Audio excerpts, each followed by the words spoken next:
قل أعوذ برب الناس ملك الناس إله الناس من شر الوسواس الخناس الذي يوسوس في صدور الناس من الجنة والناس. بسم الله الرحمن الرحيم. قل أعوذ برب الناس ملك الناس إله الناس من شر الوسواس الخناس الذي يوسوس في صدور الناس من الجنة والناس. بسم الله الرحمن الرحيم. قل أعوذ برب الناس ملك الناس إله الناس من شر الوسواس الخناس الذي يوسوس في صدور الناس من الجنة والناس.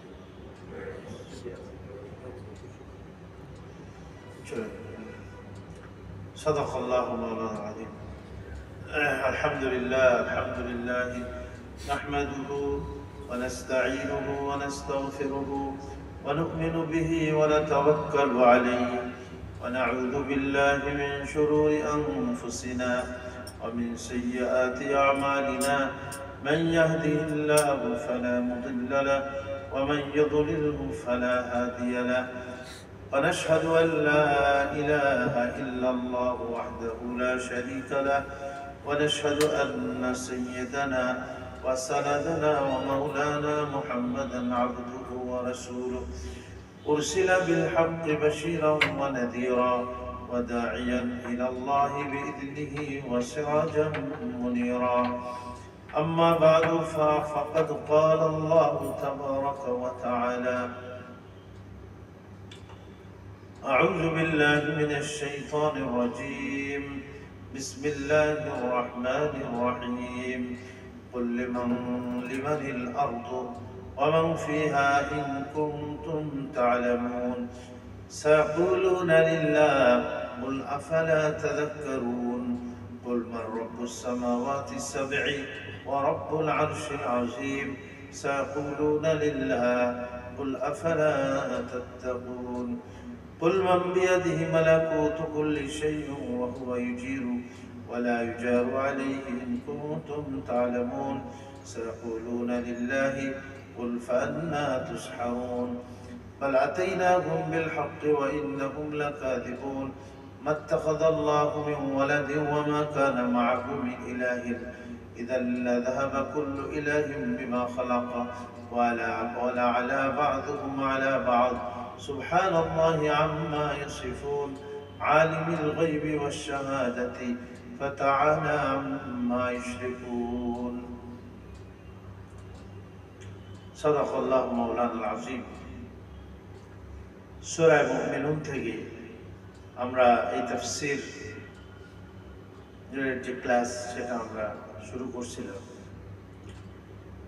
তো এটা 83 নম্বর আয়াত পর্যন্ত হয়েছে। আজকে 84 নম্বর আয়াত থেকে কয়েকটি আয়াত তেলাওয়াত করা হয়েছে। তো এর শুরুতে আল্লাহ তাআলা নবীদের ঘটনাবলী বলছেন। প্রথম থেকে মানুষ সৃষ্টির রহস্যের কথা আল্লাহ তাআলা বলছেন। মুমিনদের কিছু সিফাত, কিছু গুণাবলী, যারা জান্নাতুল ফেরদাউসের হকদার হবে সেই সমস্ত বিশেষ কিছু গুণাবলী সেগুলির আলোচনা করছেন যেন মুমিনরা সেই সমস্ত গুণাবলীর অধিকারী হতে পারে। এরপরে কিছু নবীদের ঘটনা আল্লাহ তাআলা বলছেন। সর্বশেষ হযরত মূসা আলাইহিস সালাম, ফিরাউন এর কথাও বলছেন, হযরত মারিয়াম, ঈসা আলাইহিস সালাম। আল্লাহ তাআলা বিশেষ কুদরতে ওনাকে, ঈসা আলাইহিস সালামকে দুনিয়াতে সৃষ্টি করছেন। খ্রিস্টানদের প্রতিবাদ করা, যে তাদের যে আকীদা ও বিশ্বাস সেটাকে খণ্ডন করা উদ্দেশ্য, এবং আল্লাহ পাকের তাওহীদ ও একত্ববাদকে প্রতিষ্ঠিত করা। তাওহীদ এবং বিশেষ করে আখিরাত দুটোই কাফেররা অস্বীকার করত। তাওহীদকেও তারা মানত না আর আখিরাতকেও তারা মানত না। তাদের একটা আকীদা বিশ্বাস ছিল মক্কার লোকদের, যে মানুষ মরে যাওয়ার পরে আবার জীবিত হবে, এইটা ঠিক না। হাড্ডি হয়ে যায়, গোশত পচে যায়, হাড্ডিও মাটি হয়ে যায়, মানুষ নিশ্চিহ্ন হয়ে যায়, মাটিতে সব খেয়ে ফেলে। এরপরে আবার কিভাবে আল্লাহ জীবিত করবে? হ্যাঁ, তো এটা তারা বিশ্বাস করত। তৌহিদ আর মাআদ, মাআদ মানে হলো আখিরাত, তৌহিদ মানে আল্লাহ পাকের একত্ববাদ। তারা বিভিন্ন দেবদেবীতে বিশ্বাস করত। হ্যাঁ, এরা আল্লাহকে বিশ্বাস করত তারা, কিন্তু একত্ববাদকে বিশ্বাস করত না। যে তারা বলতো যে এই দেবদেবীর মাধ্যমে আমরা আল্লাহর নৈকট্য অর্জন করব, এই দেবদেবীর মাধ্যমে তাদের পূজা করার মধ্য দিয়ে আমরা আল্লাহর নৈকট্য অর্জন করি। লিতুকাররিবু না ইলাল্লাহি যুলফা, এরা আমাদেরকে আল্লাহ পাকের নিকটে পৌঁছে দিবে, এই জন্য আমরা এদের ইবাদত বন্দী করি। কিন্তু আল্লাহ পাক এটা নিষেধ করেছে যে ইবাদত একমাত্র আল্লাহ পাকেরই করতে হবে, আল্লাহ ছাড়া কারোর ইবাদত শরিয়াতে বৈধ নয়। শিরক এটা ইবাদতের মধ্যে, যেমন বিশ্বাস ও আকীদার মধ্যে আল্লাহর সাথে যে কোনো কাউকে অংশীদারিত্ব করা যাবে না, ঠিক ইবাদত বন্দেগীর ক্ষেত্রেও আল্লাহ ছাড়া অন্য কারো ইবাদত বন্দেগী করা যাবে না, এবং এটা শিরক হবে। যেমন সিজদা করা, আল্লাহ ছাড়া অন্যকে সিজদা করা জায়েজ নেই। নবীজি বলছেন যে যদি আল্লাহ ছাড়া অন্য কাউকে সিজদা করা বৈধ হইত, তাহলে স্ত্রীগণকে সিজদা করার, স্বামীকে সিজদা করার নির্দেশ দেওয়া হতো।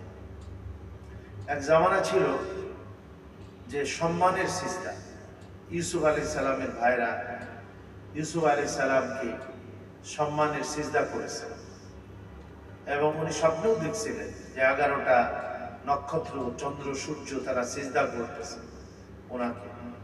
তো এটাই পরে ব্যাখ্যা হয়েছে যে 11টা নক্ষত্র বলতে ওনার 11 ভাই, তারা চন্দ্র সূর্য বলতে ওনার পিতা মাতা উভয়, সবাই এই মোট 13 জন হযরত ইউসুফ আলাইহিস সালামকে সিজদা করছে। ফেরেশতারা হযরত আদম আলাইহিস সালামকে সিজদা করছে। এটা বৈধ ছিল, কিন্তু পরবর্তীকালে বিশেষ করে আমাদের শরিয়াতে এটা নাজায়েজ হয়। যেমন মূর্তি, অন্যান্য শরিয়াতে কিছুটা ছিল, শরিয়াত বলতে ধরুন হযরত মুসা আলাইহিস কি বলে হযরত সুলাইমান আলাইহিস সালামের জামানায় হ্যাঁ বিভিন্ন মূর্তি টুর্তি উনি তৈরি করছেন, ভাস্কর্য বলে এটা। দেখেন আমাদের দেশে সব ভাস্কর্যগুলি গুড়াই দিল না, সিরিয়াতেও কিন্তু একই অবস্থা হয়েছে, ঠিক সেম কেস হয়েছে আমাদের মধ্যে ধরনের। হ্যাঁ, ওখানেও ওই বাশার আল আসাদ যে ছিল 13 বছর মনে হয়, তার বাপ মনে হয় 29 না 30 বছর। হ্যাঁ, কে বাশার আল আসাদ 24 বছর, আর তার বাপও ছিল 30 বছর না কয় বছর। হ্যাঁ হ্যাঁ, মোট 53 বছর। তো মানুষ এত অতিষ্ঠ হয়ে গেছে আর এরকমের জুলুম আর নির্যাতন করছে মানুষের উপরে, হ্যাঁ, যা ভাষায় প্রকাশ করা যায় না। হ্যাঁ, এর মধ্যে দেখলাম যে কয়েক মিনিটেই নাকি বিচার করে ফাঁসি দিয়ে দিত, মানে কয়েক মিনিটে বিচার করে ফাঁসিতে ঝুলাই দিয়েছে। লক্ষ লক্ষ মানুষকে এরকম হত্যা করেছে। আর আয়নাঘর দেখলাম, ওখানেও নাকি আয়নাঘরের কি কেসে আর কি, আসলে আয়নাঘর মানে জুলুম নির্যাতনের জায়গাকে আয়নাঘর বলছে। তো ওখানেও এই ধরনের, এই জন্য পাবলিক যখন সে পালাই গেছে তো কিভাবে উল্লাস করেছে দেখেন, যে ওই বাশার আল আসাদের মানে সে যেখানে থাকতো, আমাদের এখানে তো গণভবনে থাকতো, আর ওই দেশে তার যে থাকার জায়গা সেখানেও তো লুটপাট, ভাঙচুর, কত কিছুই হয়েছে সেখানে। তো মানুষ কেমন যেন মানে একটা স্বাধীন হয়েছে, একটা মুক্ত হয়ে গেছে। আল্লাহ, কঠিন পরিস্থিতি। তো আপনার কি যেন বললাম এই কথাটা, কি জন্য আসলে কথাটা, মূর্তি, মূর্তি সুলাইমান আলাইহিস সালামের জামানাতে এই ধরনের মূর্তি এটা বৈধ ছিল, কিন্তু পরবর্তীকালে এই মূর্তি বানানো, মূর্তি রাখা, ঘরের মধ্যে মূর্তি তো দূরে থাক, এমনি ছবি অঙ্কন করে যেটা হাত দিয়ে প্রাণীর ছবি, মসজিদ, গাছগাছালি, পাহাড় পর্বত, সাগর, নির্জীব যেগুলি সাধারণত নড়াচড়া করে না, এগুলা নিষিদ্ধ নয়। কিন্তু যেগুলি নড়াচড়া করে, হ্যাঁ, প্রাণী যেগুলি, সেইগুলো আপনার ইয়ে করা যাবে না, কি বলে, তার কোনো ছবিও নেওয়া যাবে না। এই জন্য আমরা এই যে মসজিদের ছবি, এটাও হারাম। এটা আমাদের আল্লাহর ভয় থাকা উচিত। হ্যাঁ, যে আমরা মসজিদের মধ্যে বিবাহের অনুষ্ঠানে, বিবাহ হলো, সেখানে হট করে ছবি দিতেছি। হ্যাঁ, একজন বলতেছে, হুজুর আপনার সাথে আমি একটু ছবিটা নিয়ে দিই। ওটাকে বলে সেলফি তুলবে আমার সাথে। কি কইতে হয় মানুষদের, কত মানে গুনাহ যে এটার মানে একটা হলো মানুষ গুনাহকে গুনাহ মনে করে, আর একটা হলো গুনাহকে গুনাহ মনে না করে সে গুনাহ করতেছে। এটা হলো কুফরির পর্যায়ে চলে যায় মানুষদের এটার দ্বারা। মানুষ যদি সুদকে হারাম, এটাকে যদি হালাল মনে করে তাহলে তার ঈমান থাকবে না। জেনা ব্যভিচারকে কেউ যদি হালাল মনে করে, আল্লাহ যেটাকে হারাম করেছে, এই হারামকৃত বস্তুকে কেউ যদি হালাল মনে করে, আর হালাল যেটা করেছেন আল্লাহ তাআলা সেটাকে কেউ যদি হারাম মনে করে, তাহলে কি থাকে না বলেন? ঈমান থাকে। এই জন্য এগুলি তো ইবাদত। হালালকে হালাল মনে করতে হবে, হারামকে হারাম মনে করতে হবে। হ্যাঁ, একজন নামাজ পড়ে না সেটা ভিন্ন কথা, কিন্তু কেউ নামাজকে বিশ্বাসই করে না, তাহলে তো সে কাফের। নামাজকে সে বিশ্বাসই করে না, ফরজ। আর নামাজ টামাজ কি, এগুলার কিছুই নাই, এরকম তুচ্ছতা ছিল বলে। আরেকজন না, নামাজ পড়তে হবে, আল্লাহ ফরজ করেছেন, আমি পড়ি না, সেটা ভিন্ন কথা। তাহলে তার ঈমান থাকবে, কিন্তু সে কবিরা গুনাহ করবে। আর ওই প্রথম ব্যক্তি যে নামাজকে অস্বীকার করলো, সে কিন্তু কি হবে? কাফের হয়ে যাবে।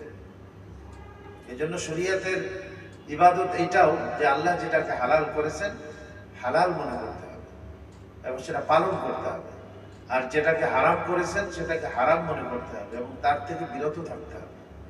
হ্যাঁ, এটা ইবাদত। ইবাদতের মধ্যেও আল্লাহর সাথে কাউকে শরীক স্থাপন করা চলবে না। যেন কাউকে গায়রুল্লাহ, কাউকে সিজদা করা যাবে না, এমনকি রুকুও করা যাবে না। কি করা যাবে না বলেন? এমনকি মাথা নিচু করা যাবে না কারোর সামনে। মাথা নিচু করলেও এটা রুকুর সাথে সাদৃশ্য হয়ে যাবে, এই জন্য এটাও হারাম। তো তারা আল্লাহর সাথে তাদের আকীদা ও বিশ্বাসের ক্ষেত্রেও এই ধরনের তারা বিশ্বাস করত। যে যেমন হিন্দুরাও বিশ্বাস করে আমাদের এই লক্ষ্মী দেবী নাকি আমাদের জন্য, লক্ষ্মী কি ওদের নিয়ে আসে কল্যাণ, ওদের কল্যাণের হলো লক্ষ্মী দেবী, কল্যাণ করে। হ্যাঁ, তারপরে আরো ওদের শিক্ষা, আরো ক্ষেত খামার, আরো কত কিছু। মানে এক এক দেব দেবী তাদের এক একটা জীবনের এক একটা কাজ সংগঠিত করে। আর আমরা বলি যে কোনো লাভ, কোনো ক্ষতি পৃথিবীর কেউ দিতে পারে না, একমাত্র দেনেওয়ালা কে? আল্লাহ। এটাকে তাওহীদ বলে, একত্ববাদ বলে এটাকে। যেন পৃথিবীর সকল নবীরা তাওহীদ এবং একত্ববাদের ধর্মকে নিয়ে আসছে। এর মধ্যে শয়তান এসে এর মধ্যে শরীক স্থাপন করে দিয়েছে। তো আল্লাহ তাআলা এর আগেও বলছেন। আর আরেকটা জিনিস হলো আখিরাতকে অস্বীকার করা, যেন মৃত্যুর পরে আর কোনো জিন্দেগি নেই, এটাকে অস্বীকার করা। তো আল্লাহ তাবারক ওয়া তাআলা এই আয়াত যে আমরা আজকে পড়লাম, সূরা মুমিনুনের ৮৩ নম্বর আয়াত, এর আগেই আল্লাহ তাআলা বলছেন যে কাফের মুশরিকরা এই ধরনের কথাবার্তা বলে যে আমরা যখন মৃত্যুবরণ করব মাটি হয়ে যাব, হাড়গুলিও মাটি হয়ে যাবে, তো আমাদেরকে এই যে জীবিত করার কথা বলা হয়, এটা একটা মিথ্যা কথা। আসাতিউল আউয়ালিন মানে পূর্বেকার মানুষের অবাস্তব গল্প, অবাস্তব কাহিনী। এই তো আল্লাহ তাবারক ওয়া তাআলা এখানে ৩টা প্রশ্ন করছেন, বা নবীজিকে তাদেরকে প্রশ্ন করতে বলছেন। কুল বলে, কুল কুল কুল, ৩বার কুল কুল বলছেন আল্লাহ তাআলা। কুল, হে নবীজি আপনি বলে দিন, লিমানিল আরদু ওমান ফিহা, এই জমিনকে কে সৃষ্টি করেছে, বা এই জমিনের মালিক কে? নাকি তাদের দেবদেবী? তাদেরও এটা আকীদা ছিল যে এই জমিনের মালিক কোনো দেবদেবী না, এই জমিনকে আল্লাহই বানাইছে।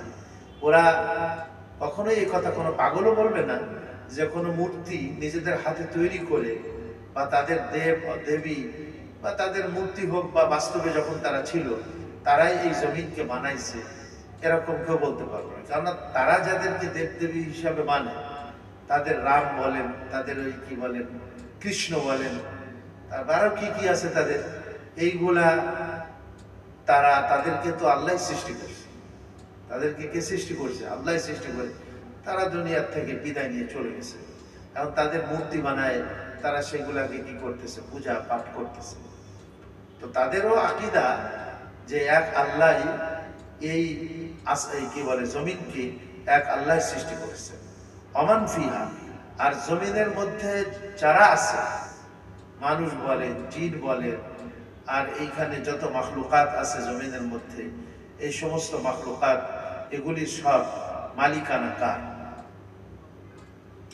বলো হে নবী, আপনি তাদেরকে এই কথা বলেন যে এই জমিনের মালিককে, আর এই জমিনের মধ্যে যত কিছুই হইতেছে, এখানে ধরেন কি জমিনের উপরে ফসল হইতেছে, হ্যাঁ, জমিনের মধ্যে বড় বড় বিল্ডিং হইতেছে, এই জমিনের মধ্যে হ্যাঁ কত কিছুই ভূতত্ত্ববিদ যারা, তারা কত কিছু এখান থেকে আবিষ্কার করতেছে। জমিনের নিচেই আছে, জমিনের উপরে ভাগ আছে, এসব কিছু যদি তোমরা ইন কুনতুম তা'লামুন, যদি তোমাদের জ্ঞান থেকে থাকে, তাহলে তোমরা বলো এই জমিনের মালিকানা এবং জমিনের উপরে যত কিছুই আছে এসব কিছুর মালিকানা কার? সায়াকুলুনা লিল্লাহ, আল্লাহ বলেন যে তারা কোনোদিন বলবে না এগুলি আমাদের দেবদেবীদের এর মালিকানা। তো খতম হয়ে গেছে, তারা শেষ হয়ে গেছে। তারা অতি সত্বর আপনাকে বলবে লিল্লাহ, কার? এটা আল্লাহ। তাহলে পাগল নাকি যে তারা এই কথা বিশ্বাসও করে বা স্বীকারও করে যে এই জমিনের মালিকানা আর জমিনের মধ্যে যা কিছু আছে সবকিছুর মালিকানা হলো আল্লাহর, এটা তারা বিশ্বাস করে, তারপরেও তারা ওই দেবদেবীকে পূজা করে কেন? ওদের মাথার মধ্যে কোনো গিলু নাই। তা আল্লাহ বলতেছেন এটা যদি আপনি তাদেরকে জিজ্ঞেস করেন তাহলে তারা নিশ্চয়ই বলবে লিল্লাহ, সবকিছুর মালিকানা হলো আল্লাহর, জমিনের মালিকানাও আল্লাহর, জমিনের উপরে যত কিছুই আছে আল্লাহ সৃষ্টি করেছেন। পৃথিবীর কোন দেবদেবী, কোন জিন ইনসান, কোন মানুষ এটাকে সৃষ্টি করে নাই, এটাকে সৃষ্টি করেছেন মহান আল্লাহ রাব্বুল আলামিন। মুসলমানও স্বীকার করবে, আর এটা কাফের মুশরিক যারা মক্কার, তারাও কি করবে? স্বীকার করবে। কুল, হে নবীজি আপনি বলে দিন, আফালা তাযাক্কারুন, তারা কি উপদেশ গ্রহণ করে না? মানে আল্লাহ তাদেরকে চিন্তা ফিকির করতে বলতেছে, এই লাইনেও তারা চিন্তা ফিকির করুন। কেন তারা আল্লাহকে বাদ দিয়ে অন্যের ইবাদত বন্দেগী করে, মূর্তি পূজা করে, তারা গায়রুল্লাহর সামনে তারা মাথা নত করে তার ইবাদত বন্দেগী করে। অনেকে দেখেন আমাদের মধ্যে এই কবরস্থানে যায়, কবরস্থানে তো যাওয়া যায় জিয়ারতের জন্য এবং নিজের ফায়দার জন্য। সেখানে গিয়ে পড়লে ওলামায়ে কেরাম বলেন যে তারও মৃত ব্যক্তির কবরে বা তার রুহের পৌঁছে, যা আমরা পড়ি, দান সাদকা করি তাদের নামে। কবরস্থানে যাও, জুরুহা, নবীজি বলছেন মানাতুকুম আন জিয়ারাতিল কুবুর, প্রাথমিক অবস্থায় আমি তোমাদেরকে মানা করছিলাম কবর জিয়ারত করতে, কারণ এই কবরের মাধ্যমে তাদের দিলে না জানি শিরক ঢুকে যায়, এজন্য হুজুর মানা করছেন। ফাজুরুহা, এখন তোমরা কবর জিয়ারত করো, ফাইন্নাহা তুযাক্কিরুল আখিরা, কারণ কবর জিয়ারত করা তোমাদেরকে আখিরাত স্মরণ করিয়ে দেয়। কবরস্থানে গেলে মনে পড়ে না যে এই কবরে যারা শুয়ে আছে, আবার ধর অনেকখান নেম প্লেট লেখা আছে, তার জন্ম তারিখ, কি করতো না করতো, কর্মকর্তা অমুক, সরকারি কর্মকর্তা অমুক, পেশাজীবী, এই সেই কত কিছু লেখা আছে। তো গেলে অটোমেটিক আমাদের দিলে আসার কথা যে আখিরাত স্মরণ আসা, যে হাই আমাকেও একদিন এভাবে মরতে হবে, হ্যাঁ আমাকেও একদিন এই দুনিয়া ছেড়ে চলে যেতে হবে, আমাকেও একদিন, একদিন মরনা হ্যায় আখির মৌত হ্যায়, একদিন মরনা হ্যায় আখির মৌত হ্যায়, कर ले जो करना है आखिर मौत হ্যায়, একদিন তো মরতেই হবে, যা করার দরকার মৃত্যুর আগেই করে নেব। নাকি একদিন আমরা বিছানায় তো পড়ে যাব, কি আল্লাহ না করে অনেকদিন যেন ভুগে ভুগে মৃত্যু না হয়, কষ্টের কারণ না হয়। আল্লাহ যেন আমাদের সবাইকে যেন অপমৃত্যু থেকে হেফাজত করে সুন্দর সুস্থ অবস্থায় ইমানের সাথে কাউকে কষ্ট দেওয়া ছাড়া সহি সালামতে আল্লাহ যেন আমাদেরকে দুনিয়া থেকে নিয়ে যান। তো এগুলি মানুষের শিক্ষার জন্য। কিন্তু কেউ যদি কবরস্থান এই উদ্দেশ্যে যায় যে কবরওয়ালার কাছে সওয়াল করবে, চাইবে, তো এটা শিরক। শাহজালালের দরগায় যায়, আমাদের দেশে খুলনায় আছে খান জাহান আলীর দরগা, ওখানেও শিরক হয়, শাহজালালের ওখানেও হয়। তারপরে যত সিলেট গেল, চট্টগ্রাম মনে হয় কি শাহপরান গেল, মানে এই সমস্ত শাহপরান মানে ওটাও সিলেট, ও দুটা তো ওখানে পাশাপাশি। হ্যাঁ, শাহপরান, শাহ মাকদুম আছে সিলেটে, এই রাজশাহী। তা আপনার এই সমস্ত বুজুর্গরা তারা কোনোদিন বলে যান নাই যে তোমরা আমার কবরের পাশে সিজদা করবা, আমার কবরে আসে তোমরা চাইবা। আল্লাহর ঘর মসজিদে এসে চাওয়া যায়, তা আমাকে সফর করে কবরে যাইতে হবে কি? হ্যাঁ, মানে এই পৃথিবীর কোথাও কিন্তু উদ্দেশ্য করে সফর করা যাওয়া যাবে না, মানে সওয়াবের জন্য। একটা হলো মানুষ ব্যবসায়ী কাজে যায়, সেটা ভিন্ন কথা, কিন্তু সওয়াবের উদ্দেশ্যে পৃথিবীর কোথাও সফরে যাওয়া যাবে না। 3 জায়গা ছাড়া। কয় জায়গা বলেন? এক হলো মক্কা শরীফ বাইতুল্লাহ, আর এক হলো মদিনা শরীফ মসজিদে নববী, আর একটা হলো ফিলিস্তিনের বাইতুল মুকাদ্দাস। এই 3 জায়গায় হাদিসে পাকে আছে মানুষ সওয়াবের উদ্দেশ্যে সে বেডিং পত্র নিয়ে লাগেজ টাগেজ গোল করে সে যাইতে পারে। লা তাশুদ্দু রিহালা ইল্লা ইলা সালাসি মাসাজিদ। 3 মসজিদ ছাড়া পৃথিবীর কোথাও তুমি সওয়াবের উদ্দেশ্যে ইবাদত মনে করে তুমি তোমার যাওয়া কি নাই, জায়েজ নাই। তা আমি যদি অনেকে যাইতেছে হলো আজমির শরীফ যাই, মানে কেন যাইতেছে? মানে সেখানে জিয়ারতের জন্য যাই। আরে ভাই, জিয়ারতের জন্য যাইতেছো, ওখানে গেলে কি তুমি আলাদা অনেক সওয়াব পেয়ে যাবে এরকম কিছু না। হ্যাঁ, কেউ অন্য ভ্রমণের জন্য যাচ্ছে, সেখানে গেলে কোনো কবরস্থান আসছে সেটা জিয়ারত করে নিল, সেটা ভিন্ন কথা। কিন্তু ওটাকেই উদ্দেশ্য করে যাইতেছে। আজমির শরীফে কি জানো, খাজা মঈনুদ্দিন চিশতি রহমতুল্লাহ, খাজা মঈনুদ্দিন চিশতি রহমতুল্লাহ আলাইহি, উনি তো কখনো বলে যান নাই আমার মৃত্যুর পরে তোমরা আমার কবরে এসে এসে এই জিয়ারত করতে আসবা, এই করবা। কোনো আল্লাহওয়ালা, কোনো বুজুর্গ এরকমের কথা বলেন। কিন্তু তারপরেও মানুষ দেখা যায় এই সমস্ত মাজারে যেয়ে সেইখানে কত শিরকি কাজ করতেছে, কত বেদাতি কাজ সেখানে করতেছে। এই যে হাতের মধ্যে অনেকে লাল শালু বলে, শালু বলে না কি কয় আল্লাহ জানে, ধাগা ধাগা ধাগা, হ্যাঁ ধাগা পরে এইটার মধ্যে, হিন্দুরা পরে। তাদের দেখা দেখি আমাদের মুসলমানরাও ওই আজমির শরীফ থেকে পড়ে আসে, অথবা ওই সিলেট থেকে এরা এই ধাগা টাগা ওখান থেকে পড়ে আসে, মনে করে কি এটা রাখলে মনে হয় বিশাল একটা বরকত হয়ে যাবে। আরে নবীজি যে কাজের জন্য বলেন নাই, আল্লাহ যে হুকুম করেন নাই, তার মধ্যে বরকত মনে করা যাবে না। নবীজি যেটার মধ্যে বরকত বলেছেন, আল্লাহ তাআলা যেটার মধ্যে বরকত বলেছেন, সেটা মনে করতে হবে কি আছে সেটার মধ্যে বরকত আছে। আর মসজিদে আসেন, এর মধ্যে বরকত রাখছেন আল্লাহ তাআলা। বাইতুল্লাহতে যান, সেখানে জমজমের পানি খান, জমজমের পানি নিয়ে আসেন, এর মধ্যে বরকত আল্লাহ তাআলা রাখছেন। কিন্তু একটা ঢাকা পরে চলে আসবেন আপনি বিশাল রকমের লাল একটা এখানে, আর বলবেন যে এটা পড়লে আমার সব ঠিক হয়ে যাবে, এটাও একটা শিরকি কাজ। তো আল্লাহ এটাই বলছেন, ফাআন্না আফালা তাযাক্কারুন। আরে তোমরা এত কিছু বোঝো, কিন্তু তোমরা শিক্ষা গ্রহণ করো না। এজন্য কোরআন শরীফ থেকে, হাদিস শরীফ থেকে আমাদের শিক্ষা গ্রহণ করতে হবে, এগুলি আমলের মধ্যে নিয়ে আসতে হবে। শুনলাম, আমল করলাম না, তো ফায়দা কি? আল্লাহ বলেন আফালা তাযাক্কারুন, তোমরা কি শিক্ষা গ্রহণ করো না? আর এই মূর্তি পূজা ছেড়ে দাও না কেন তোমরা? দ্বিতীয় প্রশ্ন আল্লাহ করতে বলতেছেন, কুল, হে নবী আপনি তাদেরকে প্রশ্ন করুন, জিজ্ঞেস করবে, মার রব্বুস সামাওয়াতিস সাবঈ ওয়া রব্বুল আরশিল আযীম। এটা হলো জমিনের কথা আগের প্রশ্নের মধ্যে। দ্বিতীয় কোশ্চেন করতে বলতেছেন, আপনি জিজ্ঞেস করবেন মার রব্বুস সামাওয়াতিস সাবঈ। সামাওয়াত মানে আসমান, আর সাবউন মানে সাত। এই সাত আসমানের মালিক কে? না আমরাও বলি সামাওয়াতিস সাবঈ, সাত আসমান, ওয়া রব্বুল আরশিল আযীম, আর সাত আসমানের উপরে আল্লাহ পাকের আরশ আছে। কি আছে বলেন? ওয়াসিআ কুরসিয়ুহুস সামাওয়াতি ওয়াল আরদ। সাত আসমান এবং সাত জমিনকে বেষ্টন করে আছে আল্লাহ পাকের কুরসি।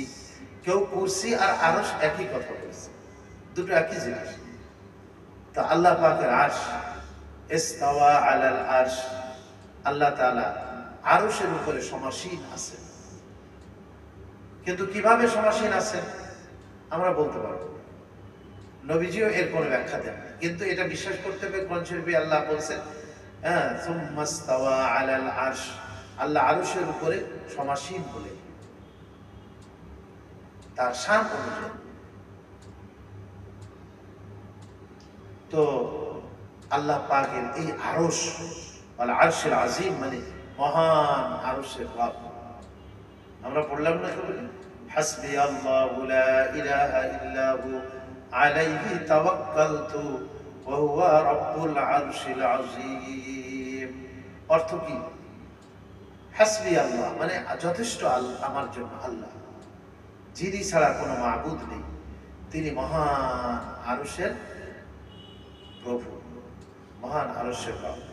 তো রব্বুল আরশিল আযীম, আরশে আযীমের রবকে, রব্বুস সামাওয়াতি সাবঈ, সাত আসমানের রবকে আপনি তাদের কাছে জিজ্ঞেস করেন।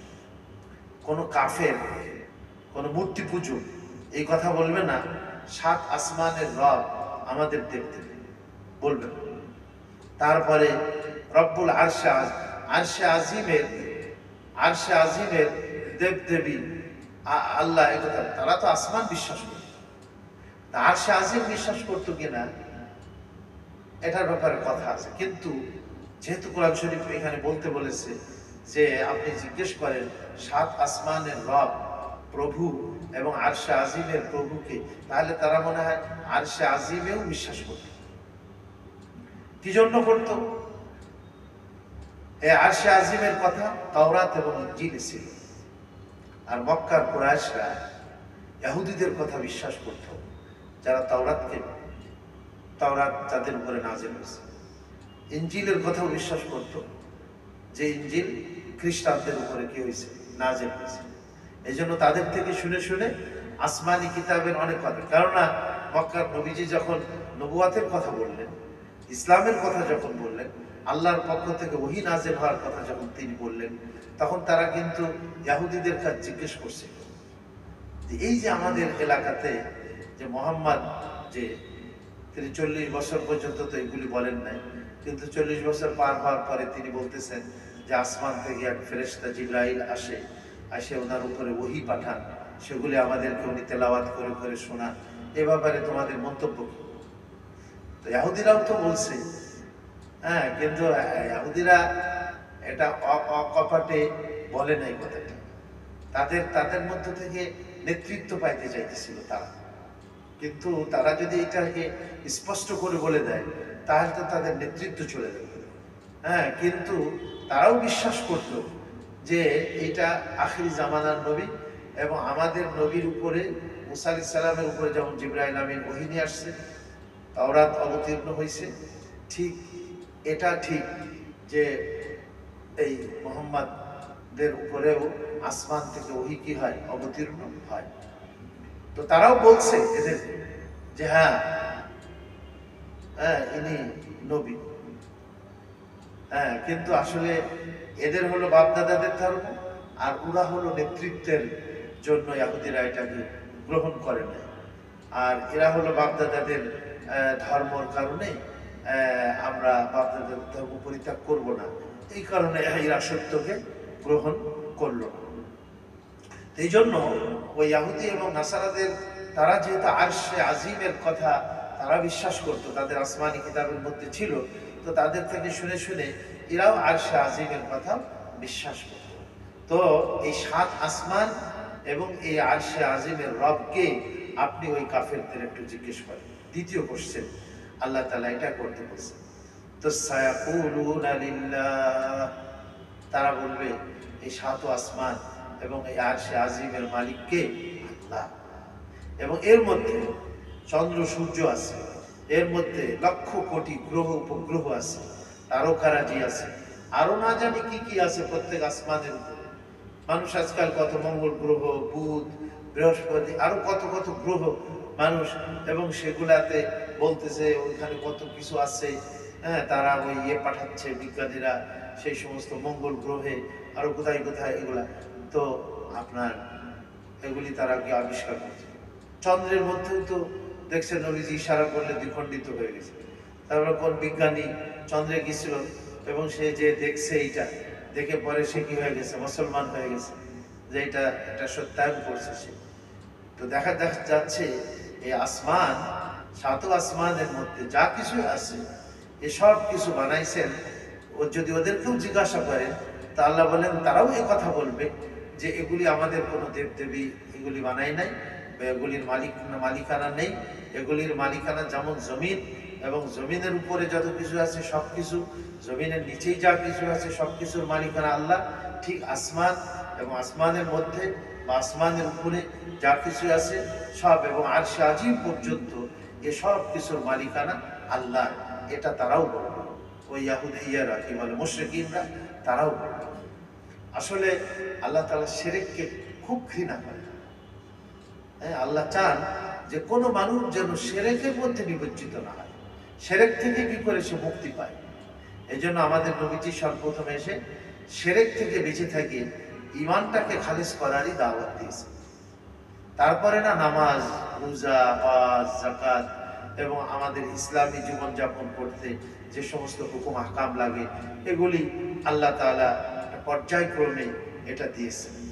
মদিনা শরীফ আর মক্কা শরীফে তো দীর্ঘ 13 বছর পর্যন্ত শুধু ঈমান, তাওহীদ, রিসালাত, আখিরাত এগুলিরই আয়াত শুধু আসছে। এটা তো এগুলি তো আপনার মক্কার মধ্যে আসছে। সূরা মুমিনুন তো মক্কি সূরা, কিছু আছে এর মধ্যে মাদানী সূরা, আল মাদানী কিছু অল্প কিছু আয়াত আছে, কিন্তু বেশিরভাগ হলো মক্কাতে নাযিল হয়েছে সূরাটা। সায়াকুলুনা লিল্লাহ, অতি সত্বর কাফের মুশরিকরাও বলবে 7 আসমান এবং আসমানের মধ্যে যত সৃষ্টি আছে এ সব কিছুর মালিক এবং আরশে আজিম পর্যন্ত এর মালিক হলেন কে? আল্লাহ। তারা বলবে কুল, হে নবী আপনি তাদেরকে বলুন, আফালা তাত্তাকুন, তোমরা কি ভয় করো না যে আল্লাহর এই হুকুমকে লঙ্ঘন করে, মূর্তি পূজা করে, আল্লাহর সাথে শরীক স্থাপন করে, হ্যাঁ, তোমরা আল্লাহর আযাবকে, আল্লাহর শাস্তিকে তোমরা ভয় পাও না? আমাদের মুসলমানদের মধ্যে অনেক মানুষ আছে নির্ভীক, নামাজ পড়ে না, সুদ খায়, ঘুষ খায়, মিথ্যা কথা বলে, কত পাপ কাজ করে, অন্যায় কাজ করে, তার দিলের মধ্যে একটু ভয়ও নেই। তা আল্লাহ বলেন যে আফালা তাত্তাকুন, তোমরা কি সেই আল্লাহকে ভয় করো না যে আল্লাহ জমিনকেও সৃষ্টি করছে, 7 আসমানকে সৃষ্টি করেছে, আরশে আজিমকে সৃষ্টি করেছে, তাকে কি তোমরা ভয় করো না? এটা গেল 2 নম্বর প্রশ্ন। তৃতীয় কোশ্চেন আর একটাও করতে বলতেছে, কুল, হে নবী আপনি বলে দিন, মান বিয়াদিহি মালাকুতু কুল্লি শাইইন ওয়া হুয়া ইউজিরু ওয়া লা ইউজারু আলাইহি ইন কুনতুম তা'লামুন। নবীজি আপনি তাদেরকে বলে দিন কোন সত্তার হাতে, কোন মহান মালিকের হাতে মালাকুতু কুল্লি শাই, প্রত্যেকটা জিনিসের ক্ষমতা, প্রত্যেকটা জিনিসের কন্ট্রোল, নিয়ন্ত্রণ কার হাতে? এই পাহাড়কে নিয়ন্ত্রণ কে করেন? আসমানকে কে নিয়ন্ত্রণ করতেছেন? জমিনকে কে নিয়ন্ত্রণ করতেছেন? এই সাগর মহাসাগরকে কে নিয়ন্ত্রণ করতেছেন? এই বাতাসকে কে নিয়ন্ত্রণ করতেছেন? মালাকুত, মালাকুত মানে ক্ষমতা। এই যে এই বিশ্বজাহানে যত যা কিছুই এই সংগঠিত হচ্ছে, হ্যাঁ, এই যে চালাচ্ছে। আমরা একটা ছোট্ট রাষ্ট্র পরিচালনা করতে তাই হিমশিম খেয়ে দেয়, আর আল্লাহ এই বিশ্ব জগতে সব কিছুকে পরিচালনা করতেছেন কে বলেন? আল্লাহই তো করতেছেন। বনের ভিতরে কত হিংস্র প্রাণী, সেগুলি তো দিব্যি সেখানে ঝগড়া ফাসাদ করে যে মারামারি করে শেষ হয়ে যাচ্ছে তাও তো, তাদেরও তো ঠিক মতো আল্লাহ তাআলা রিজিক পৌঁছানো এবং তাদের সেইখানে দেখভাল ঠিক মতো সেইখানে সব কিছুই তো চলতেছে সেখানে। হ্যাঁ, তারপরে সমুদ্র, এটা তো মানুষ তো নাই, 3/1 মধ্যে আমরা স্থল বসবাস করি, আরো 2 তো পানি আছে। এই পানির মধ্যে কত রকমের প্রাণী আছে, আর এই প্রাণীগুলি নিয়ন্ত্রণ এটা আল্লাহই করতেছে। আল্লাহ বলছেন আশ-শামসু তাজরি লিমুস্তাকাররিন লাহা যালিকা তাকদীরুল আজিজিল আলীম আল কামারা কদ্দারনাহা মানাসিলা হাত্তা আদা কাল উরজুনিল কাদীম। ওগো পৃথিবীর মানুষেরা, এই যে আকাশের সূর্য দেখো, সূর্য প্রতিদিন পূর্ব দিক থেকে উদয় হয়ে পশ্চিম দিগন্তে প্রতিদিন অস্ত যাচ্ছে, ঠিক চন্দ্রও এরকম উদিত হচ্ছে তোমাদের সামনে, চোখের সামনে। এই সূর্য চন্দ্র যে চলতেছে, এটার মধ্যে কোন রকমের পরিবর্তন নাই, এবং লক্ষ কোটি কোটি গ্রহ তারা, সেতারা, যে তারকারাজি, এগুলিও কে পরিচালনা করতেছে? এগুলি যালিকা তাকদীরুল আজিজিল আলীম, মহান পরাক্রমশালী, মহান জ্ঞানী, মহান ক্ষমতাশালী সেই আল্লাহর নিয়ন্ত্রণ সবকিছুর উপরে। এই যে সিরিয়াকে স্বাধীন করলো তো আল্লাহই করে দিয়েছে, কি বলেন? হ্যাঁ, এই আমাদের দেশেরও পরিবর্তন যা হয়েছে কে করাইছে বলেন? আল্লাহই সব। এই জন্য ওই আয়াতটা কেউ বলছেন এই আয়াতটাও আপনার এই কি বলে ইসমে আযম, কি সেটা? সূরা আলে ইমরান, কুলিল্লাহুম্মা মালিকাল মুলকি তুতিল মুলকা মান তাশাউ ওয়া তানজিউল মুলকা মিম্মান তাশাউ। ওগো নবীজি আপনি বলে দিন, হে আল্লাহ মালিকাল মুলকি, তুমি এই মুলক এবং বিশ্ব জগতের মালিক, তুমি এই বিশ্ব জাহানের মালিক কে? আল্লাহ। নবী যখন খন্দকের যুদ্ধে হযরত সালমান ফারিসি রাদিয়াল্লাহু আনহুর পরামর্শে মদিনার প্রতিরক্ষার জন্য খন্দক খুঁজছিলেন, বেশ বিশাল লম্বা, 3.5 মাইল লম্বা, আর মানে এতটুকু চওড়া ছিল যেন শত্রু বাহিনী সেটাকে অতিক্রম করে না আসতে পারে, এবং প্রত্যেক 10 জনের জন্য সাহাবীদের একটা নির্দিষ্ট পরিমাণ খোঁজার দায়িত্ব দিয়েছে। তো যে সাহাবীর পরামর্শে এটা হয়েছিল হযরত সালমান, তো ওনারই অংশের মধ্যে বিশাল এক পাথর বাহির হয়ে গেছে, আর এই পাথর কেটে সামনে যে ওনারা অগ্রসর হবেন খন্দক খুঁজতে, সম্ভব হচ্ছে না। হ্যাঁ, তো ওইটাকে অনেক চেষ্টা করছে পাথর ভাঙার জন্য, হয়নি। তো উনি নবীজিকে এই কারগুজারি দিলেন যে ইয়া রাসূলুল্লাহ এরকম এরকমের অবস্থা হয়েছে। তো হুজুর নিজেই আসলেছিলেন এবং নিজে হাতে কুঠার বা যেটা খননের যন্ত্র ছিল সেই যন্ত্র নিলেন এবং তিনি আঘাত করলেন। হ্যাঁ, তাম্মাত কালিমাতু রাব্বিকা সিদকাও ওয়া আদলা, এই আয়াত পড়লেন। তাম্মাত কালিমাতু রাব্বিকা সিদকান ওয়া আদলা, আল্লাহর কালিমা মানে আল্লাহর কথা পরিপূর্ণ হয়ে গেছে সত্য হওয়ার দিক দিয়ে, আদলান মানে ইনসাফ, ন্যায় সঙ্গত এবং সত্য হওয়ার দিক দিয়ে আল্লাহ পাকের কথা পরিপূর্ণ। ব্যাস এটা বলে মানে আঘাত করলেন, তো দেখা গেল যে পাথরের 1/3 অংশ ভেঙে চুরমার হয়ে গেল, আর একটা অগ্নি স্ফুলিঙ্গ বাহির হল। দ্বিতীয়বার আবারও এই আয়াত পড়ে হুজুর আঘাত করলেন, তো সেখান থেকে আবার 2/3 অংশ পাথর ভেঙে গেল এবং সেখানে অগ্নি স্ফুলিঙ্গ বাহির হল। তারপরে আর তৃতীয়বার মারলেন, তো পুরো পাথরটা চুরমার হয়ে গেল এবং আবার সেখানে অগ্নি স্ফুলিঙ্গ বাহির হল।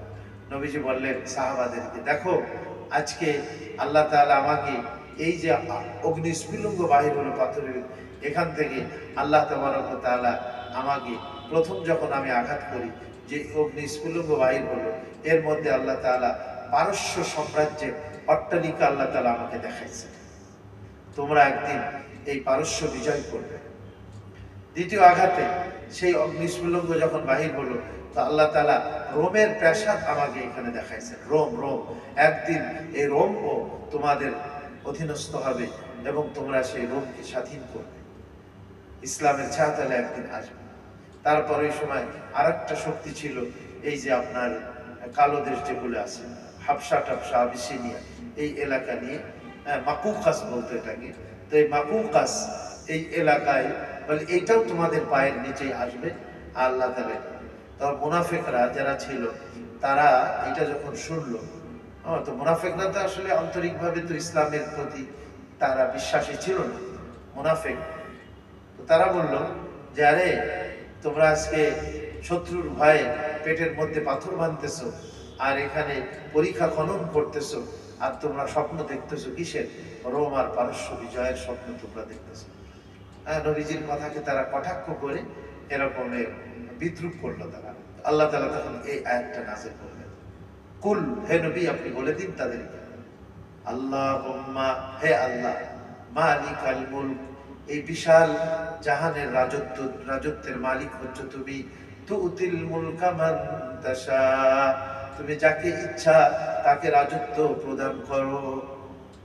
তুমি যদি ইচ্ছা করো এই সাহাবায়ে কেরাম ফকির গরিব ছেঁড়া ফাটা কাপড় পরিহিত এদেরকে তুমি যদি ইচ্ছা করো তাহলে ওই রূপ পারস্যের মালিকানার ক্ষমতা তুমি তাদেরকে দিতে পারো।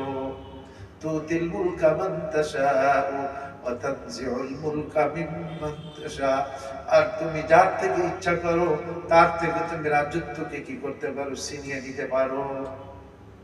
এই জন্য কখনো মনে করা যাবে না যে কোনো পাওয়ারে আমি আসি না কেন, আমি একটা গ্রাম হোক, একটা এলাকা হোক, মেম্বার হই, চেয়ারম্যান হই, আমি এমপি হই, মন্ত্রী হই, মনে করতে হবে আল্লাহ আমাকে দিয়েছেন, দিয়ে আমাকে এটা পরীক্ষা করতেছেন যে আমি মানুষের সাথে কেমন আচরণ করি।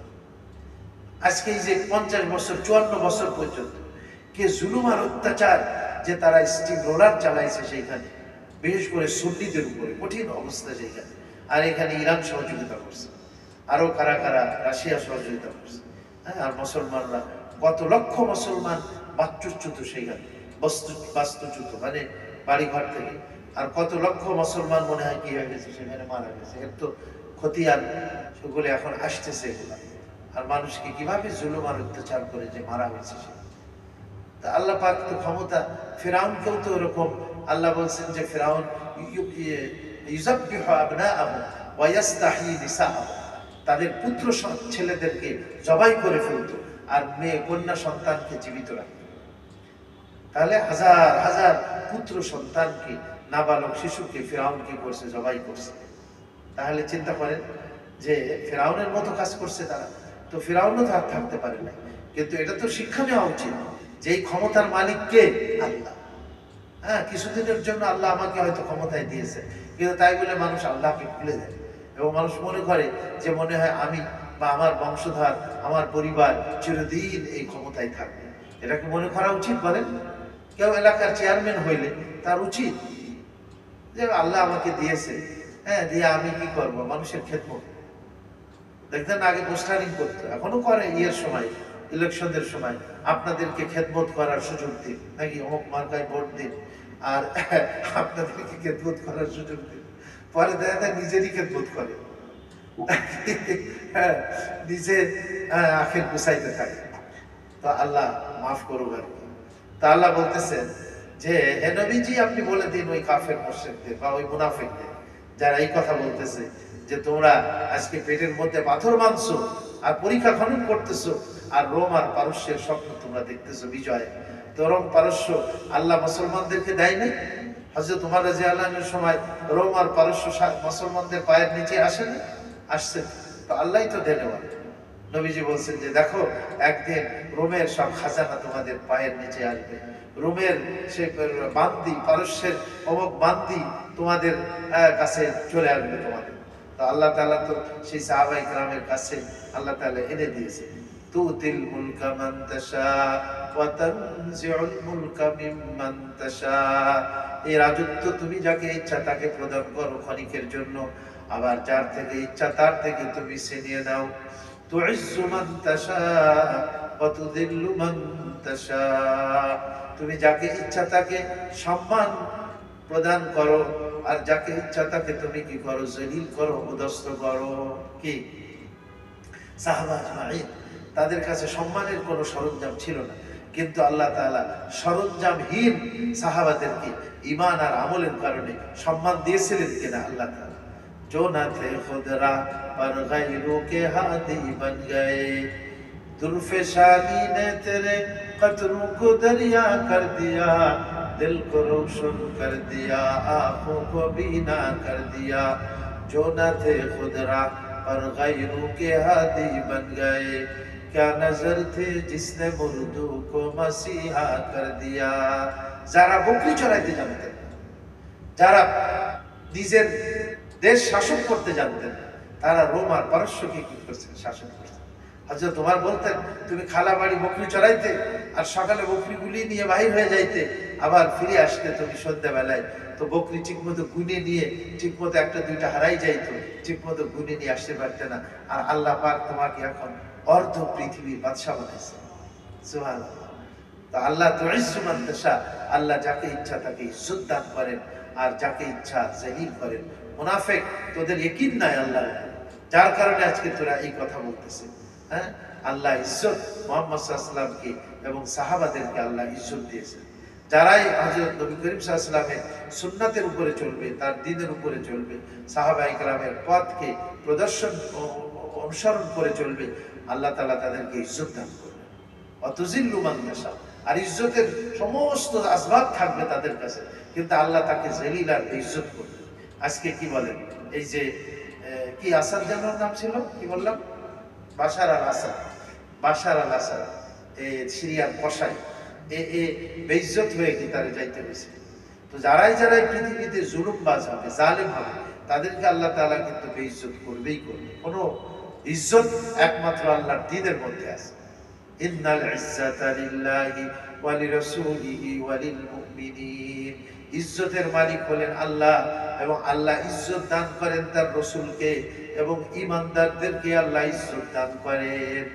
ওয়ালাকিন্নাল মুনাফিকিনা লা ইয়াফকাহুন, কিন্তু মুনাফিক লোকেরা তারা এই জিনিসটা জানে না বা এই জিনিসটা বিশ্বাস করে না। তারা মনে করে ইজ্জত মনে হয় টাকা পয়সার মধ্যে, অস্ত্র শস্ত্রের মধ্যে, ইজ্জত মনে হয় পার্থিব জিনিসের মধ্যে। আসলে তা নেই। তুইজ্জু মান তাশা ওয়া তুযিল্লু মান তাশা বিয়াদিকাল খায়র, তোমার হাতে সমস্ত কল্যাণ। ইন্নাকা আলা কুল্লি শাইইন কাদির, নিশ্চয়ই তুমি সবকিছুর উপর ক্ষমতাবান। তুলিজুল লাইলা ফিন নাহার, রাতকে তুমি দিনের মধ্যে প্রবেশ করিয়ে রাতকে তুমি লম্বা করে দাও, দিনকে সংকুচিত করে দাও। তুলিজুল লাইলা ফিন নাহারি ওয়া তুলিজুন নাহারা ফিল লাইল, এবং কখনো দিনকে রাতের মধ্যে ঢুকিয়ে দিয়ে দিনকে তুমি প্রশস্ত করে দাও, রাতকে সংকীর্ণ করে দাও। হ্যাঁ, তুলিজুল লাইলা ফিন নাহারি ওয়া তুলিজুন নাহারা ফিল লাইল ওয়া তুখরিজুল হাইয়্যা মিনাল মাইয়িতি, তুমি জীবিতকে মৃতের থেকে বাহির করো। ওয়া তুখরিজুল মাইয়্যিতা মিনাল হাইয়্যি, তুমি মৃতকে জীবিতর থেকে বাহির করো। হ্যাঁ, তুখরিজুল হাইয়্যা মিনাল মাইয়্যিতি ওয়া তুখরিজুল মাইয়্যিতা মিনাল হাইয়্যি ওয়া তারযুকু মান তাশাউ বিগাইরি হিসাব, তুমি যাকে ইচ্ছা করো তাকে বিগাইরি হিসাব, অসংখ্য রুজির ব্যবস্থা করতে হয়। হ্যাঁ, হাতি আমাদের থেকে বেশি খায়, তা আল্লাহ ওদেরকে খাওয়াইতেছেন। বাঘ ভাল্লুক আমাদের থেকে বেশি খায়, তো ওদেরকে খাওয়াইতেছেন, আল্লাহ খাওয়াইতেছেন।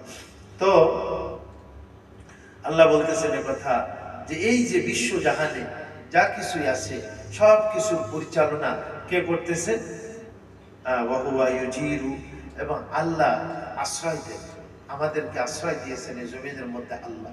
ওয়ালা ইউজারু আলাইহি, আল্লাহকে কেউ আশ্রয় দেয়, আল্লাহ বরঞ্চ আশ্রয় দেয়। ইন কুনতুম তা'লামুন, বলো দেখি কে করে এগুলা। তো ওরাও কিন্তু বিশ্বাস করত, তাসাররুফাত বলে, অর্থাৎ এই যে পৃথিবীর নিয়ন্ত্রণ যেটা, এইটা তাদের দেবদেবীরা করতেছে, এটা তারা বলতো না। সায়াকুলুনা লিল্লাহ তারা অতি সত্বর বলবে যে এগুলি আল্লাহ করে। কুল ফাআন্না তুসহারুন, ও নবীজি আপনি বলে দিন তাহলে তোমরা তোমরা কোন দিকে ধাবিত হচ্ছ, কোন দিকে দৌড়াইতেছো? তোমরা জাদুকৃত ব্যক্তির মতো আবল তাবল বলে, জাদু যার উপরে করা হয় তো তার দিমাগ খারাপ হয়ে যায়, পাগল বলতো। এই জন্য নবীজিকে তারা বলতো জাদুকর বা জাদুকৃত ব্যক্তি বলতো, যে একে জাদু করা হয়েছে, এই জন্য আবল তাবল বলতেছে। তো তোমরা এরকম আবল তাবল কেন তোমরা বলতেছো?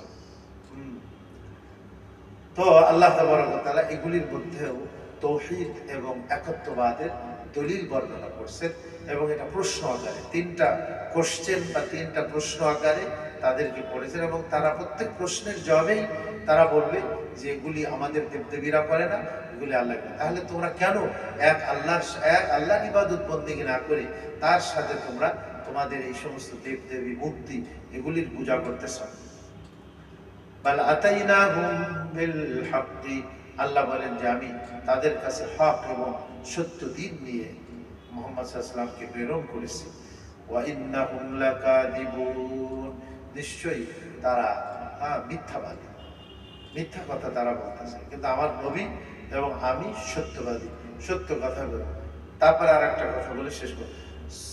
মাত্তাখাযাল্লাহু মিন ওয়ালাদিন, পৃথিবীর অনেকেই মনে করে যে আল্লাহর নাকি সন্তান আছে। নাউযুবিল্লাহ। সন্তান হওয়া না হওয়া যেটা, এটা মানুষের বৈশিষ্ট্য। কি বলে? খাওয়া দাওয়া করা, পেশাব পায়খানা করা, এগুলি কার বৈশিষ্ট্য? খালেকের বৈশিষ্ট্য, এটা মখলুকের বৈশিষ্ট্য, এটা আমাদের। তাহলে আল্লাহর জন্য যদি সন্তান সাব্যস্ত করি আমরা, তাহলে আল্লাহ কি মখলুকের মতো? আল্লাহ কি তাহলে আমাদের মতো? লাইসা কামিসলিহি শাই, আল্লাহর সাথে কোনো জিনিসের তুলনা হবে না। ওয়ালাম ইয়াকুল লাহু কুফুয়ান আহাদ, আল্লাহর সাথে কোনো কিছুর সমকক্ষ আল্লাহ পাক নন।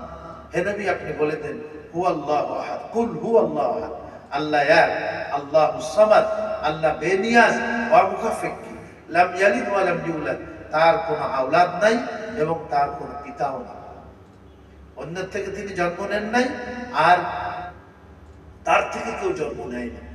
তাহলে এগুলি হয় মাখলুকের মধ্যে।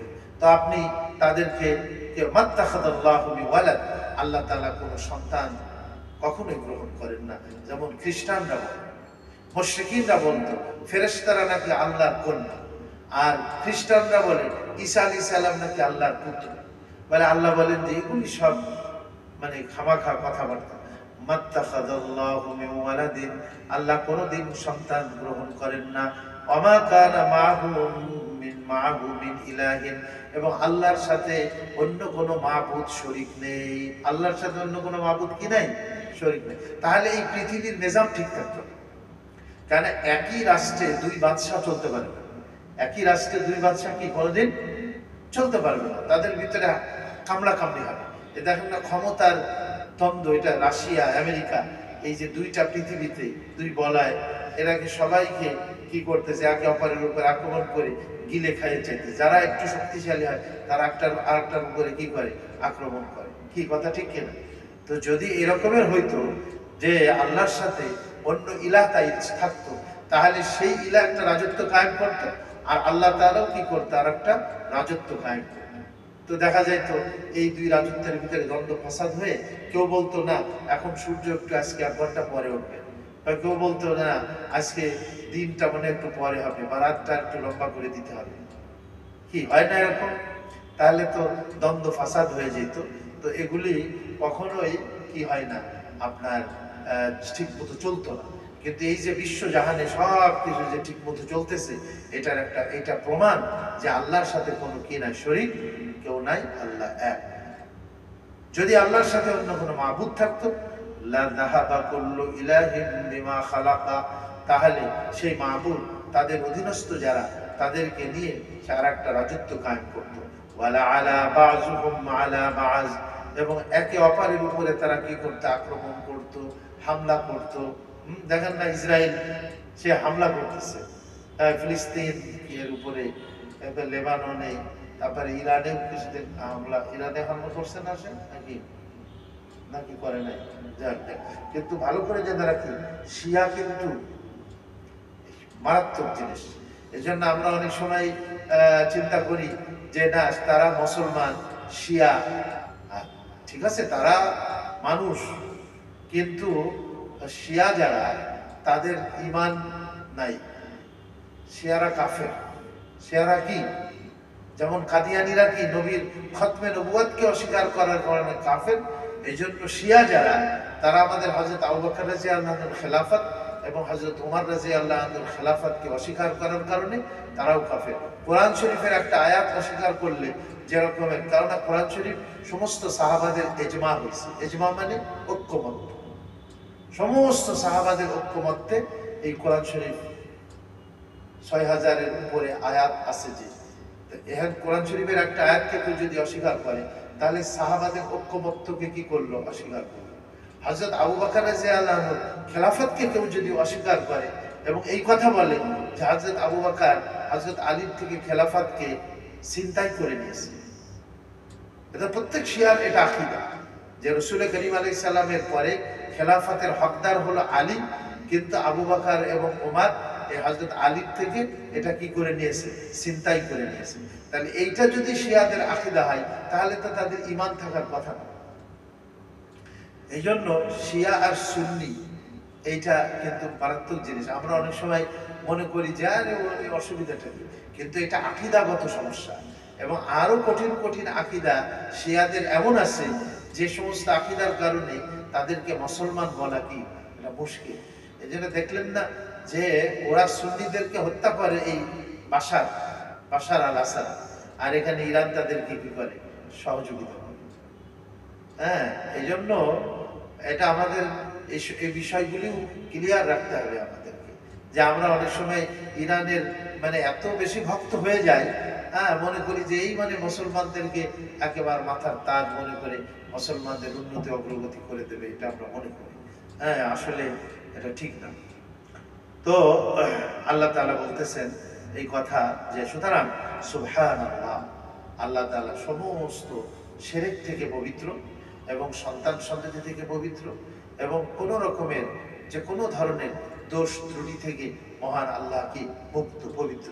সুবহানাল্লাহি আম্মা ইয়াসিফুন, ওই মুশরিকরা আল্লাহ পাকের যে সমস্ত বর্ণনা দেয় যে আল্লাহর সন্তান আছে, আল্লাহর অমুক আছে তমুক আছে, মানে এগুলি থেকে আল্লাহ তাআলা পবিত্র।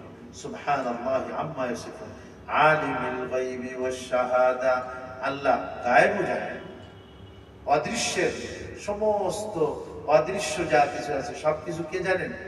আল্লাহ। আসমানের উপরে, প্রত্যেক আসমানের উপরে কি কি আছে, জমিনের নিচে কি কি আছে, সব আল্লাহ রাব্বুল আলামিন গায়েবের মধ্যে। ফেরেশতা আমরা দেখি না, কিন্তু আল্লাহ তাআলা জানেন সবকিছু। হ্যাঁ, কিন্তু আমাদের না দেখে বিশ্বাস করতে হবে। তা আল্লাহ তাআলা গায়েব জানেন এবং আল্লাহ তাআলা আলিমুল গায়ব ওয়াশ শাহাদা।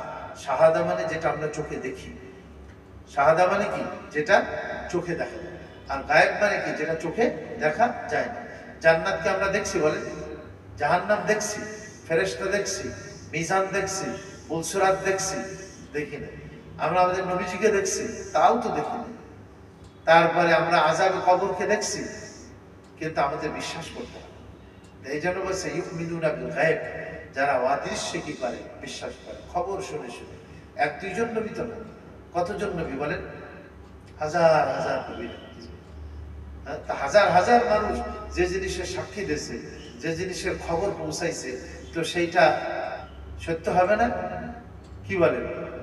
অনেক সময় দেখা যায় চাঁদ দেখা যায়, হ্যাঁ, বা তখন ওই দুই তিনজন লোকে, দুজন যদি পুরুষ তারা যদি ইনসাফগার মানে কি বলে আপনার নামাজি দিনদার যদি সাক্ষী দেয় যে হ্যাঁ আমরা চাঁদ দেখেছি, তাহলে কিন্তু তাদের কথাই কি হয়ে যাবে, রোজাও হয়ে যাবে, তাদের কথা ঈদও হয়ে যাবে। কিন্তু শর্ত হলো আকাশ মেঘাচ্ছন্ন থাকতে হবে। আর আকাশ যদি মেঘাচ্ছন্ন না থাকে তাহলে এক দুইজনের সাক্ষী দ্বারা হবে না, সেইখানে শত শত মানুষের সাক্ষীর প্রয়োজন আছে। আকাশ যদি পরিষ্কার থাকে কোনো সমস্যা নেই, আর হাজার হাজার মানুষ বলতেছে যে চাঁদ দেখছি, আর অন্ধ একজন আছে সে দেখে নাই, তাহলে কি ওই হাজার হাজার মানুষ যারা বলতেছে চাঁদ দেখছি, তাহলে অন্ধ যদি বলে আরে না আমি তো দেখি নাই, তাহলে আমি তো তোমাদের কথা বিশ্বাস করি না, তাহলে কি ওই অন্ধর কথা ঠিক নাকি হাজার হাজার মানুষ যারা দেখছে তাদের কথা ঠিক? আমরা দেখি নাই আযাবে কবর, আমরা দেখি নাই জান্নাত জাহান্নাম ফেরেশতা, কিন্তু হাজার হাজার লক্ষ লক্ষ নবী আল্লাহ যাদেরকে পাঠাইছেন তাদেরকে আল্লাহ তাআলা তো সেই সমস্ত নবীরা তো সত্যবাদী, তারা তো সব আল্লাহ তাদেরকে সেই সমস্ত খবরাখবর দিয়ে দিয়েছেন। তো কাজেই তারা তো দেখে বলেছেন সবকিছু, কাজে আমরা না দেখে বিশ্বাস করতেছি, কি বলেন? কিন্তু মৃত্যু যখন আসবে মানুষের, তখন তো মৃত্যু আসার সাথে সাথেই তার সামনে সব খুলে দেয় আল্লাহ তাআলা। জান্নাত দেখতে পায়, জাহান্নাম দেখতে পায়, ফেরেশতা দেখতে পায়, তখন স্বীকার পায়। ওই যে সূরা মুনাফিকুনদের শেষে আছে, কি যে যখন তাদের ওই মৃত্যু যখন চলে আসে, তখন তারা বলতে থাকে লাউলা আখারতানি ইলা আজালিন করিবিন ফাআসাদদাকা ওয়া আকুম মিনাস সালিহিন, যে আল্লাহ যদি আমাদের একটু সময় দিতে তাহলে তো আমরা ইমানদার হয়ে যেতাম, নেককার হয়ে যেতাম, আমরা সব দান সদকা করে দিতাম। আল্লাহ বলেন যে না, এখন আর সময় নেই, তোমাদের সময় ফুরাই গেছে। এই জন্য মৃত্যুর আগে সবার গায়েবকে আল্লাহ তাআলা উন্মুক্ত করে দিয়ে তাদের সামনে প্রকাশ করে দেয়। কিন্তু ওইটার আর শাহাদাত বলে, এটাকে দেখা, প্রত্যক্ষ করা। তো প্রত্যক্ষ করে ঈমান আনলে ওইটা হবে না। ঈমান আনতে হবে কি গায়েবের, মানে না দেখে ঈমান আনতে হবে। তো ওইটা আল্লাহ পাকের কাছে গ্রহণযোগ্য হবে। কিন্তু আল্লাহ তাআলা তার কাছে গায়েব তো আমাদের কাছে, কিন্তু আল্লাহ পাকের কাছে কোনো কিছু গায়েব নাই। কিন্তু যেটা আমাদের দিক দিয়ে বলেছেন আল্লাহ তাআলা, যেটা আমাদের কাছে গায়েব, এজন্য আমরা যেগুলিকে গায়েব মনে করি সেটাও আল্লাহ জানেন, আর আমরা যেগুলিকে প্রত্যক্ষ করি সেটাও আল্লাহ জানেন। আলিমুল গায়বি ওয়াশ শাহাদা, যিনি অদৃশ্য এবং দৃশ্যমান সবকিছুরই সম্বন্ধে জ্ঞাত আছে। ফাতাআলা আম্মা ইউশরিকুন, সুতরাং আল্লাহ তাবারক ওয়া তাআলা পবিত্র ওই সমস্ত জিনিস থেকে যা তারা শরীক করতেছে। যে সমস্ত জিনিসকে তারা আল্লাহর সাথে শরীক করতেছে তার থেকে মহান আল্লাহ পবিত্র। আজকে এই পর্যন্তই থাক। আজকে হলো 52 নম্বর আয়াত পর্যন্ত আমরা শেষ করব। দুরূদ শরীফ পড়ে আল্লাহুম্মা সাল্লি আলা সাইয়্যিদিনা মাওলানা মুহাম্মাদ ওয়া আলা আলিহি ওয়া আসহাবিহি ওয়া সাল্লাম।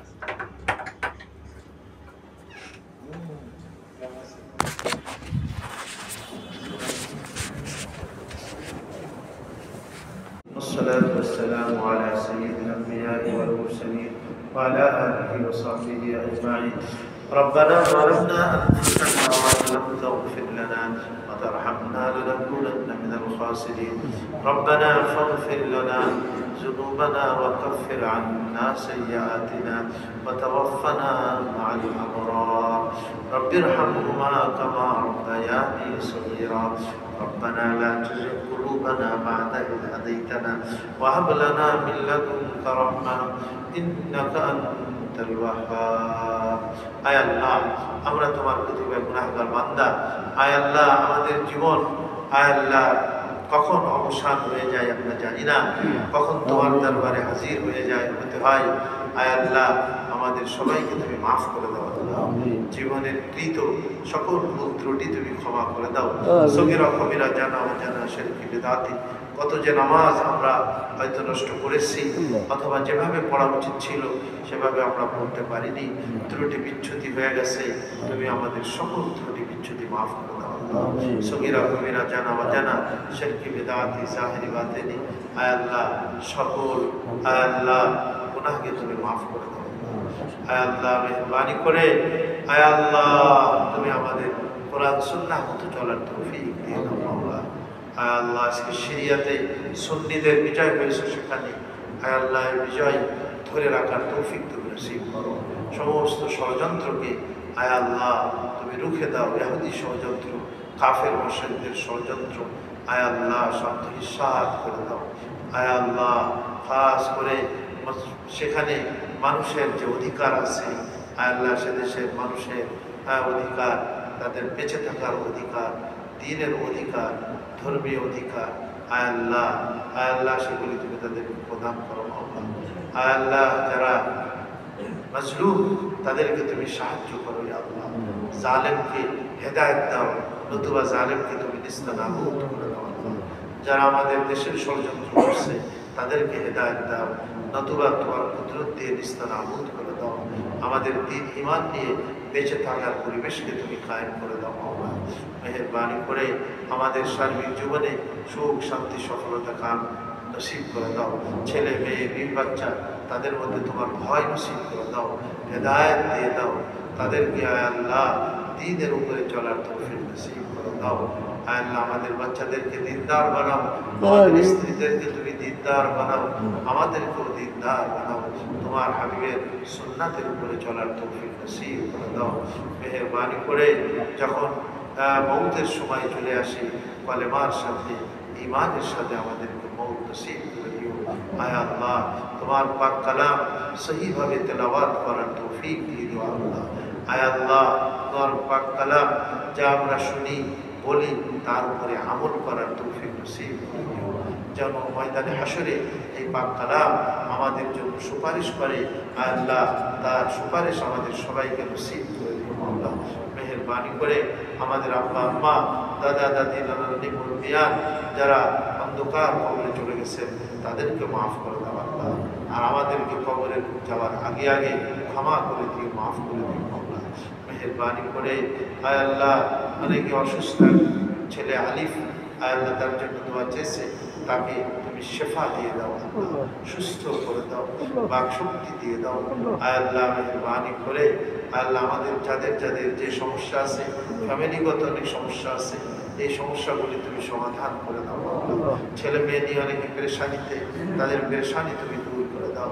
আমাদের বাচ্চাদেরকে আমাদের অধীন, আমাদের সম্মান শ্রদ্ধা করে এই রকমের বানিয়ে দাও মাওলা।